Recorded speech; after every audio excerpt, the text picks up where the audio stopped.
everybody, Backyard Bullion here. Welcome one and all to episode 143 of In Focus Friday, where we take a good close look at some funky gold, silver or copper coins like we did last week with the 10 Zombie Apocalypse Zombucks copper rounds. If you've not checked that out, there's a link down in the description below, well worth a look after today's video. But the voting last week, you shiny magpies that you all are, wanted the gold, so today we're going to look at this gold Guinea, the Saudi Arabian gold Guinea. Thank you for voting if you did. There are some new items, one new item coming in at the end of today's episode for a vote, as well as the returning items of the starfish and shoe bill. So make sure you stick around and cast your vote for what you want to see next time. But today we are going to be looking at this gold Guinea from Saudi Arabia, Saudi Arabian gold Guinea. Now, I bought this from Atkinson's Bullion, who I've used countless times for my gold purchases here in the UK. Highly recommend them. They're not sponsoring today's video or anything silly like that. Just very, very cool company. And they've got a lot of really good pre-owned gold in their pre-owned gold section. And I always keep a watchful eye on it because cool little gems like this will crop up every now and again. And I was very, very happy when I saw this. And definitely wanted to pick it up, so I did. Now, I should say this was not cheap bullion. There is a little bit of a premium that comes on top of these. It's akin to buying, something like a shieldback sovereign. Not a particularly good shieldback sovereign, but it's that kind of price range. I paid about 275, I think, for it. So it's got the equivalent weight of a sovereign, so it's got a fairly big, hefty premium to it. But one of the things I've noticed about these is they are they're just very aesthetically pleasing. They're different, they are very hot with collectors, and the two which Atkinson's had in stock sold within a couple of hours. So that in itself, I guess, is a good thing. But again, if you're going to buy premium products, premium gold, always do so with a bit of an air of caution, understanding why you're buying it, because maybe you like it like I did. So that's kind of the reasoning behind buying it. Now, obviously, if you can get these at kind of spot prices, then they're going to be incredibly good buys, as you would expect, because they're very, very cool, very popular with collectors out there. So here is the gold Guinea. Now, last week when I had it in the voting, I actually mistakenly called it a sovereign. I think that was because the Atkinson's website had it worded as a sovereign, but technically it's actually a gold Guinea. Now, I've done a video on a spade Guinea a while ago, but Guineas and sovereigns, sovereigns basically replaced the Guinea.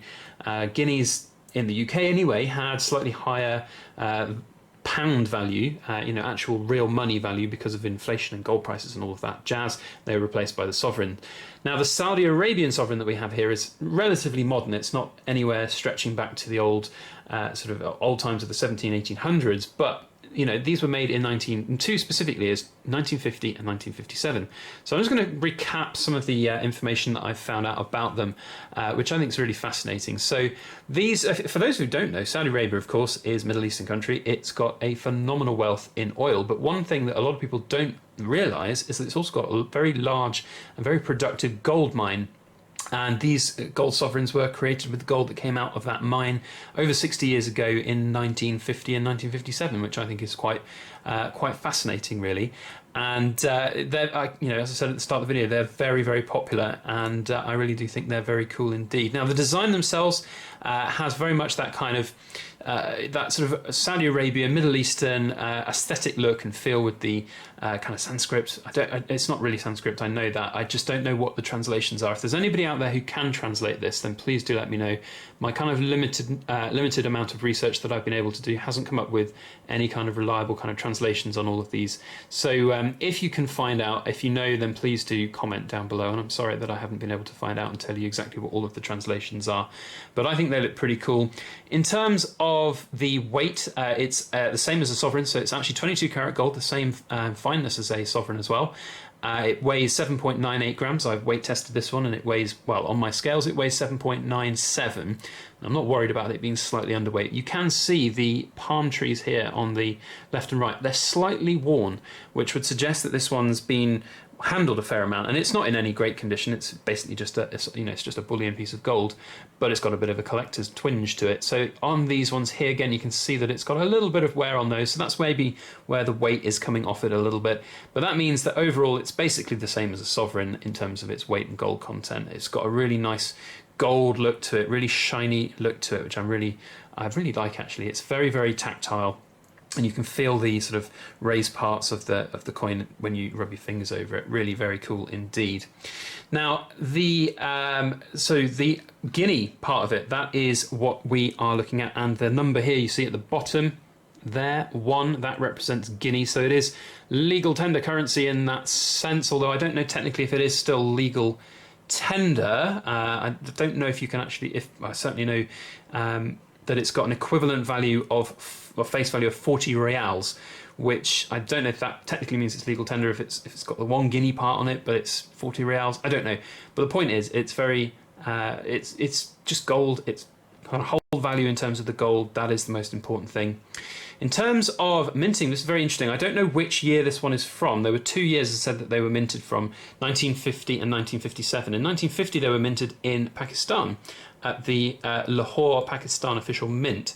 And then in 1957, they were minted by the Saudi Royal Mint, which was based in Mecca. So I don't know which one this is in terms of the date. Perhaps one of the Arabic lettering here is going to allude to the date that it has on it, but I don't know.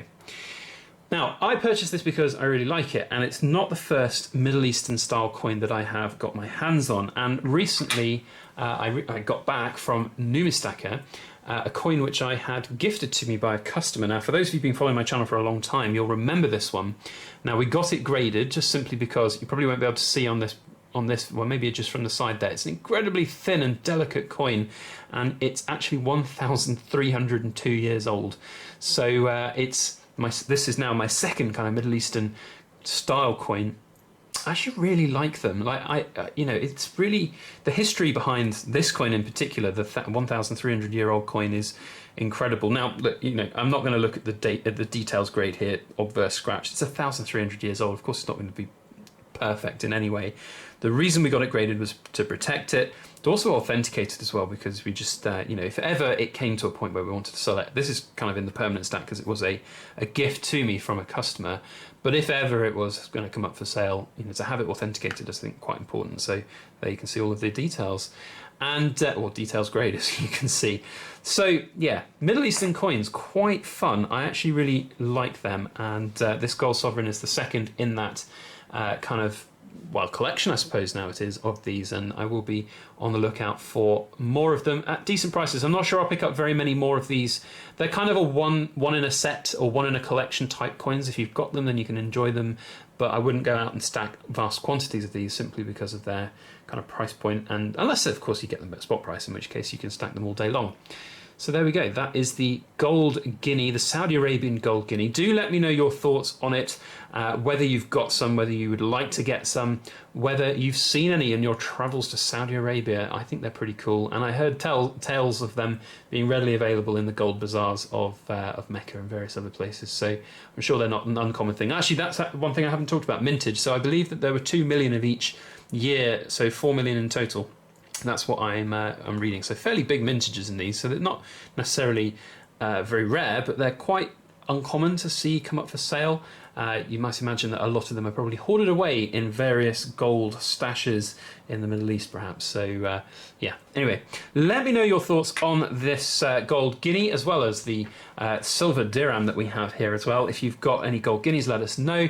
If you're planning to get any, then please let us know as well. And of course, if you are interested in them, I don't think Atkinson's have got any left for sale, but they do obviously periodically have pretty cool coins coming up for sale. So go and check them out on their website. Now, returning items for voting in next week's episode, we have got the Rwandan Shugal, which is a pretty solid coin. It's very nice, but it hasn't garnered enough votes to win yet. It's up against the other returning item, which is the Starfish from the Cook Islands, which will look really very good up against the camera. But I have a feeling that I know which is going to win, and that is another new item that we have joining the collection, and that is the newest release in the world of Dragons by Provident Metals. In copper and in silver, we've got the Chinese dragon. Who doesn't love a good Chinese? I know Mrs. Backyard Bullion and I do. Talking of which, by the way, this weekend, big unboxing coming, and a big Chinese for us as well. So, sneak peek for there. So if you'd like to see any of these items, please do vote down in the comments section with your selection. Every vote counts. They've been quite close recently, so please make sure you do hit that vote or hit that comment section. And if you like today's video, please do put a thumbs up on it and share it around on your social media. That would be very helpful as well. Now, for those of you who have been following the In Focus Friday series for a very long time, you'll know that we haven't missed a single week's episode this entire 143 weeks that we've been doing it. And a big number's coming up, 150. Has anyone got any good ideas for a very cool thing that you'd like to see for the 150th episode? I'm going to be asking the same question between now and around about episode 148 or 49 to give me a bit of time to get something. If you've got any cool ideas, do let me know. That'd be very helpful.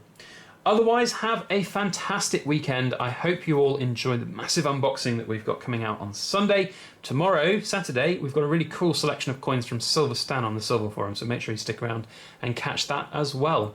Otherwise, thank you for watching, and please make sure that you like, share, comment, and subscribe for more.